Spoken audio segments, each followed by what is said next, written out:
अच्छा जी, यहाँ पे देखें Francis Bacon of studies and explication. Introduction में देख लेते हैं Francis Bacon the first major English essayist comments forcefully on the value of reading and learning as a capacious and pragmatic mind. Pragmatic कहते हैं worldly wisdom को, pragmatic mind of Renaissance. Bacon dwells on the subject of studying books and their uses in his study of studies. The essay appeal to the intellect as he uses several many rhetorical devices and substantiations to prove his arguments. His careful tripartite division of studies expressed succinctly in aphoristic prose demands the complete attention of mind of the reader. ये वो paragraph है जो आपने बेटा हर जो भी आपका आ गया ना ऐसे उसके स्टार्ट में लिख दीजिएगा, सिर्फ यहाँ पे ऐसे का नेम चेंज कर दीजिएगा, यहाँ पे ऑफ स्टडीज लिखा हुआ है ना, आपने इसकी जगह कुछ और लिख देना जो भी आपका. He wrote what now we call reflective or serious essays.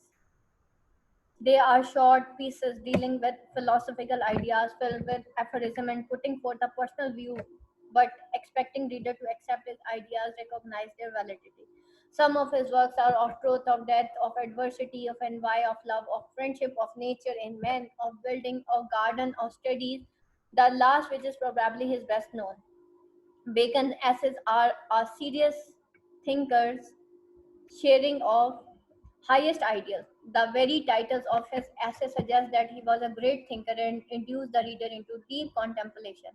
The purport dictates his tone and style, as we know that tone of all his essay is serious and solemn, and if it has a sanctity of a religion, yet they provide convincing arguments that came from Bacon's profession as a lawyer. अच्छा, ये जो दो paragraph आपने अभी starting में इसके added हैं, ये आप इन नोट्स में देखेंगे सबके ही स्टार्टिंग पैराग्राफ्स यही हैं. ठीक है, आप लोगों ने इसी तरीके से स्टार्ट लेना है.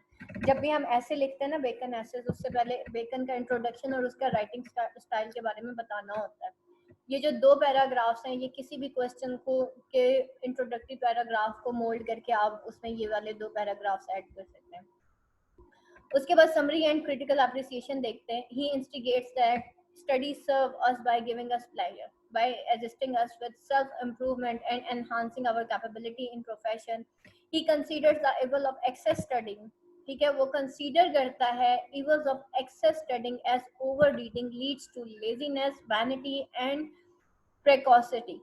अब वो यहाँ पे वो कहता है कि वो evils of excess study के बारे में को भी कंसीडर करता है. वो कहता है क्योंकि ओवर रीडिंग जो है या तो वो लेजीनेस पैदा करती है इंसान के अंदर, वैनिटी प्राइड पैदा करती है, इंसान एरोगेंट हो जाता है, या फिर प्रिकॉसिटी पैदा करती है. Education extracts the best in us and experience further परफेक्ट्स it. Education हमेशा एक्सट्रैक्ट्स द बेस्ट इन अस, हमारे अंदर बेस्ट जो है वो एक्सट्रैक्ट करती है, और जो फिर उसके बाद जो एक्सपीरियंस होता है वो फर्दर क्या करता है, वो हमें परफेक्ट करता है. ठीक है, पहले education and then experience, because experience teaches us the prudence to consider only the useful information and eliminate unnecessary detail.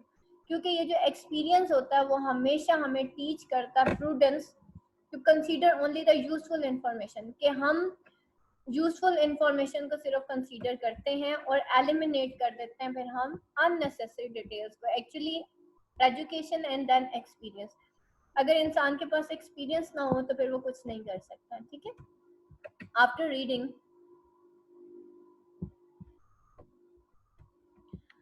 after discussing the function of education, Bacon moves on imbibe the right attitude towards the acquisition of knowledge. Acquisite of knowledge, acquisition कहते हैं acquire करना.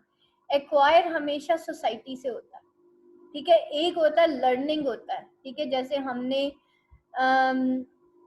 First language ये जो second language English as a second language हम learn करते हैं, हम acquire नहीं करते. लेकिन उर्दू जो हमारी मदर लैंग्वेज होती है या जो भी हमारी सोसाइटी से हम लैंग्वेज सीखते हैं बेटा, वो हम एक्वायर करते हैं. अब यहाँ पे एक्विजिशन वर्ड आ रहा है, लर्न नहीं आ रहा. लर्निंग ऑफ नॉलेज या teaching and studying of knowledge की बात नहीं हो रही.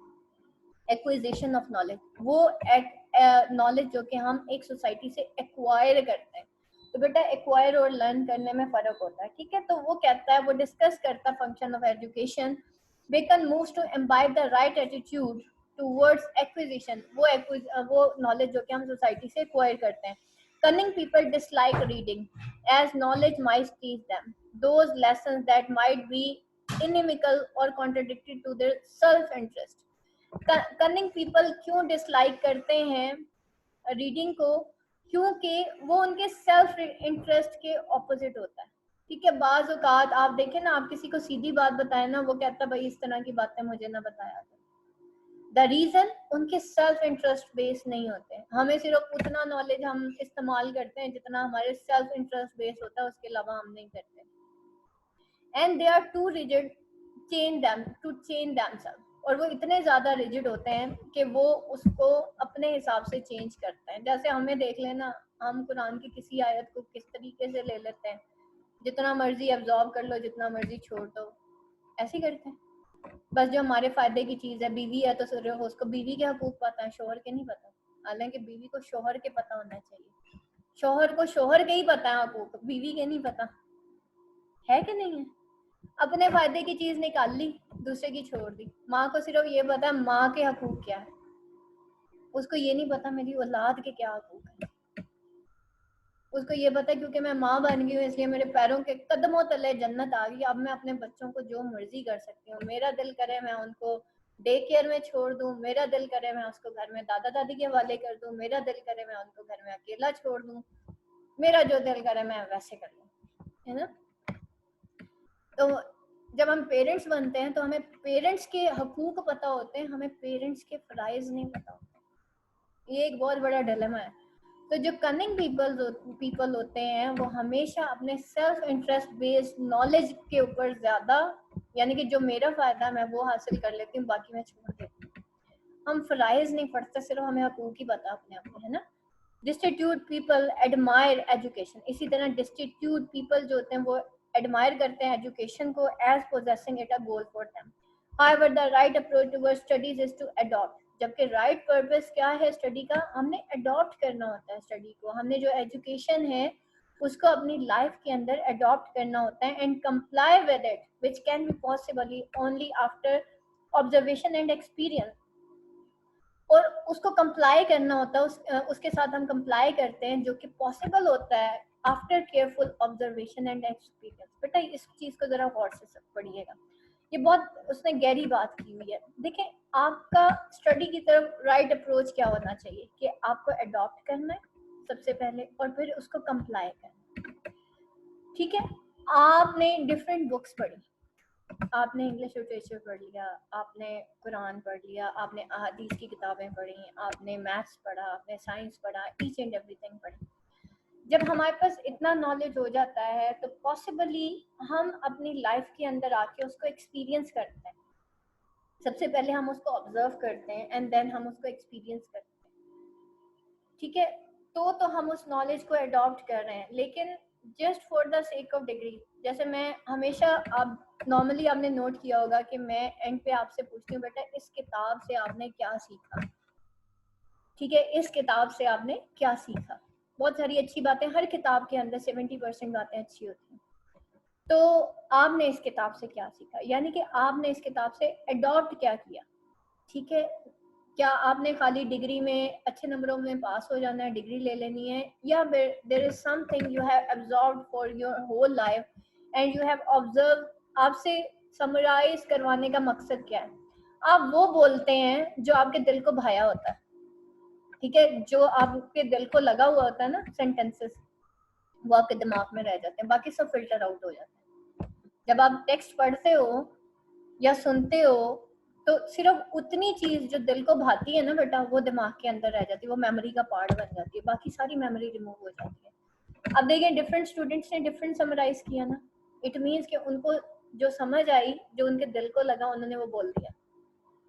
That is the thing you have observed and you have experienced and you have replied me.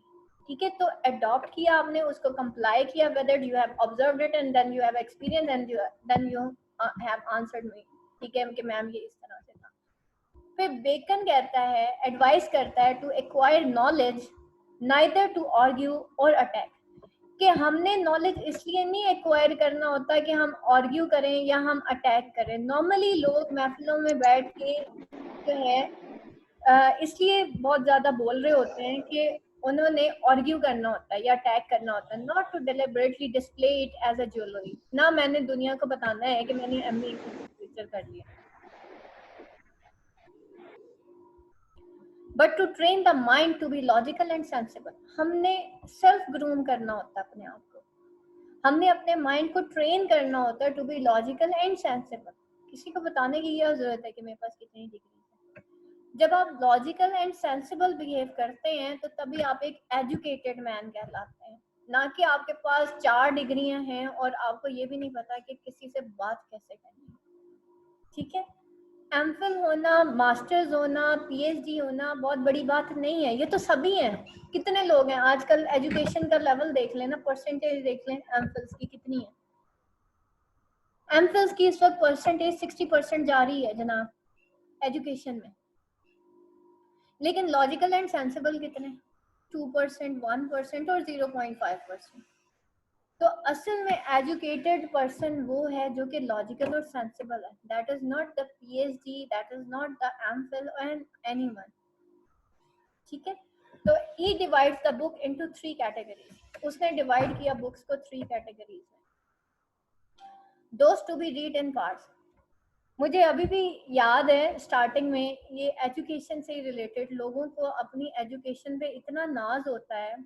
मेरे दो बंदों से, 2 सीनियर्स तो नहीं है आए, वो मेरे बाद ही हैं, लेकिन दे हैव कंप्लीटेड देयर एमफिल्स। ठीक है, और वो दोनों मुझे इस तरह से ट्रीट कर रहे थे जैसे मैं उनकी गुलाम लगती हूँ।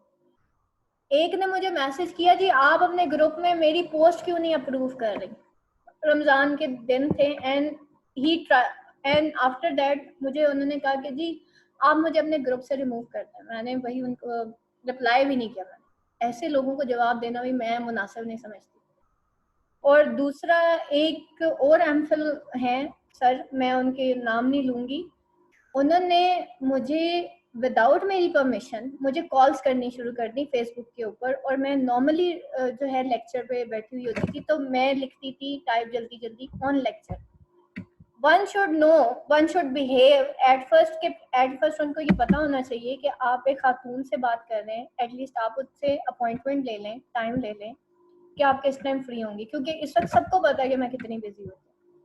लेकिन ये जो एमफिल पीएचडी है ना, ये पता नहीं अपने आप को क्या समझते हैं, और दे नेवर बॉदर कि अगले बंदे का भी टाइम है या वो है। तो इस तरीके से तो उन्होंने, खैर बहरहाल मुझे थोड़ा सा मुझे थोड़ी चिड़ी चढ़ गई कि मैं जब फ़ोन अटेंड ही नहीं करी। और जब मैंने स्टार्ट लिया था ना, मैं मेल से बिल्कुल बात नहीं करती थी, बिल्कुल भी बात नहीं करती थी। चाहे उनका मैसेज आता था मैं कोई रिप्लाई नहीं करती थी, बल्कि इग्नोर लिस्ट में डाल देती थी। तो Hasnat is the first male student जिसको मैंने पढ़ाना शुरू किया, एंड हसनात ने मेरा जो है ना वो जहन थोड़ा चेंज किया कि मेल्स भी अच्छे होते हैं, अदरवाइज मैं मेल्स को नहीं पढ़ाती थी। तो ये अभी फरवरी से स्टार्ट हुआ। तो एट दैट टाइम उन्होंने खैर एक दिन मैंने जब फ़ोन अटेंड किया तो मैंने कहा हाँ जी जी हम दोनों बहन भाई मिलकर जी एकेडमी रन करेंगे। मैंने कहा खैरियत है।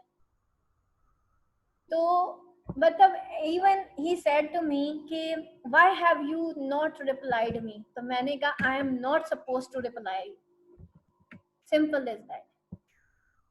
एक बंदा फजूल में आके पीछे पड़ जाए, वो आपको, आप एक इंसान को खुद पता होना चाहिए। ये तो बेटा हमारी मोरालिटी, हमें इस्लाम सिखाता है कि 3 दफ़ा अगर आप किसी के दरवाजे पे दस्तक दें और वो ना जवाब दे तो आप वापस चले जाएं। उसका मतलब ये नहीं है कि आप कॉल पे कॉल करते जाएं और मैसेज पे मैसेज। एक बंदा नहीं पसंद कर रहा आपको रिप्लाई करना, क्योंकि इतने फजूल किस्म के मैसेजेस, और उनमें पता चल रहा होता है they want to use me for their own profession. ठीक है, तो इतनी तो बेटा अकल सारों को ही होती है ना। मेरी अपनी एक अलग ही दुनिया है, तो मैं अपनी मर्जी से चलती हूँ, इसलिए मैं किसी के साथ मिलके काम नहीं करती, क्योंकि फिर आप बाउंड हो जाते हैं किसी के साथ। तो उनको खुद एहसास हो जाना चाहिए था इस चीज़। और लिटरली ही सेड टू मी, क्या आपके पास इतना भी टाइम नहीं है कि आप रात 2 बजे मुझे कॉल करें या मुझे रिप्लाई कर दें। मैंने उस दिन उस बंदे को ब्लॉक ही कर दिया। Simple as that.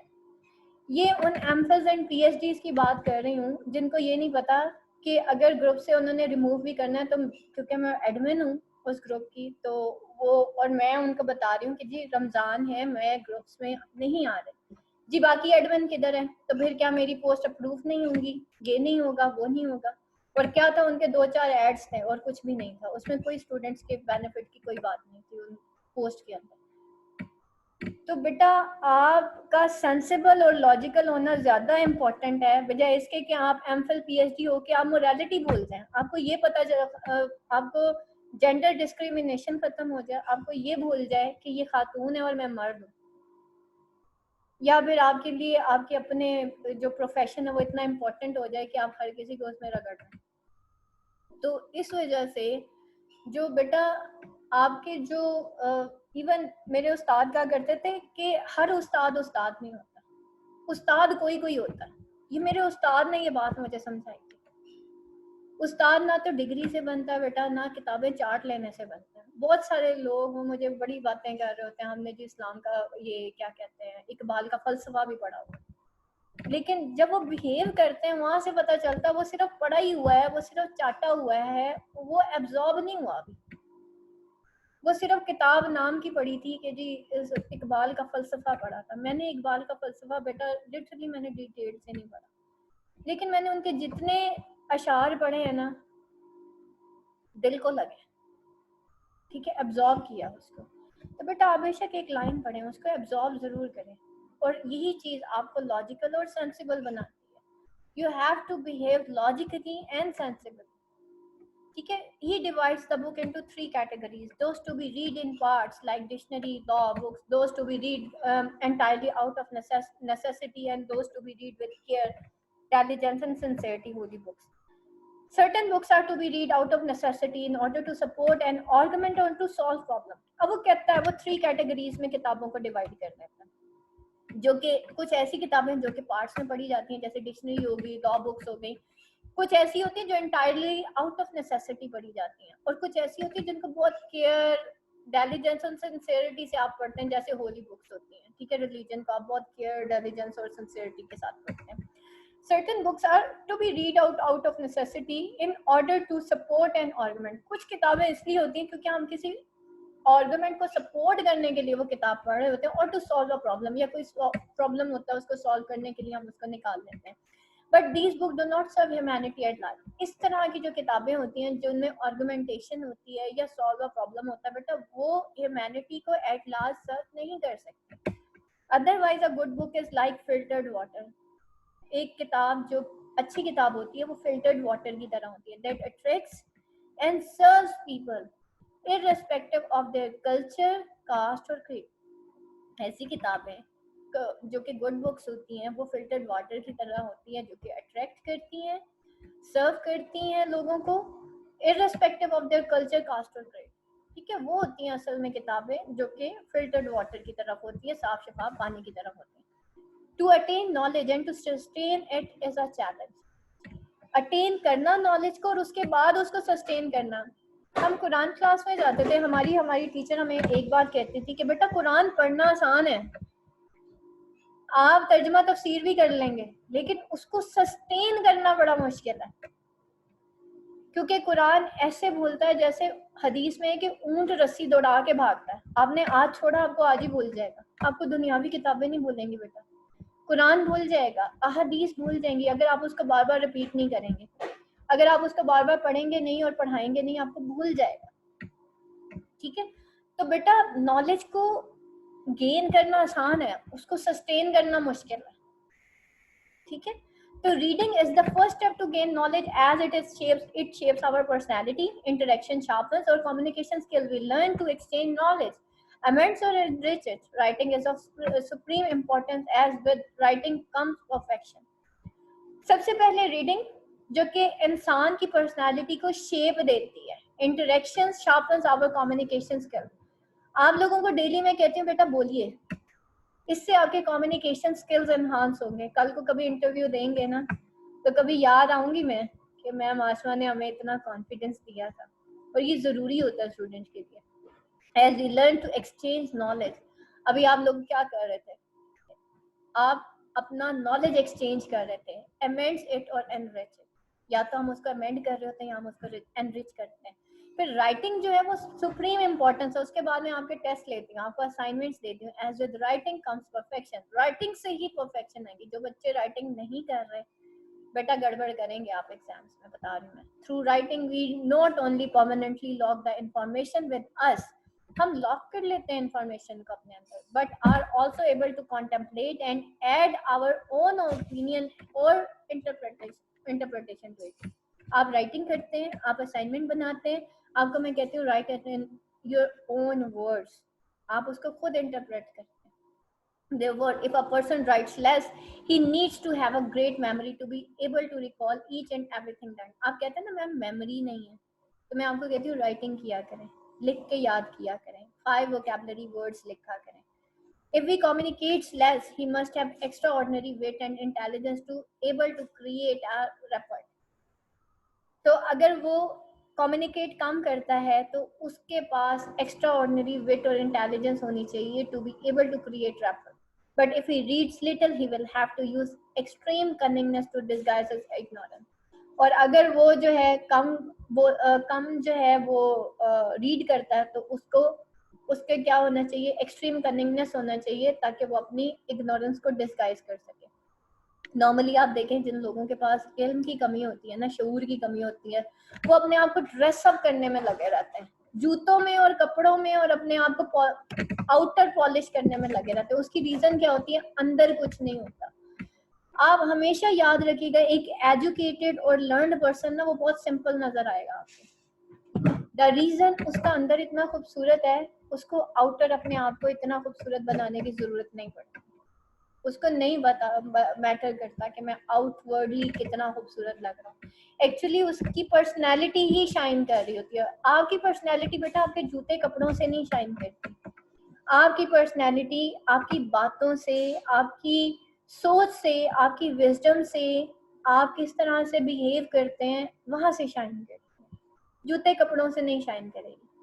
ठीक है, तो हमेशा बेटा पर्सनैलिटी, वो कहते हैं ना character is the destiny, yes character is the destiny.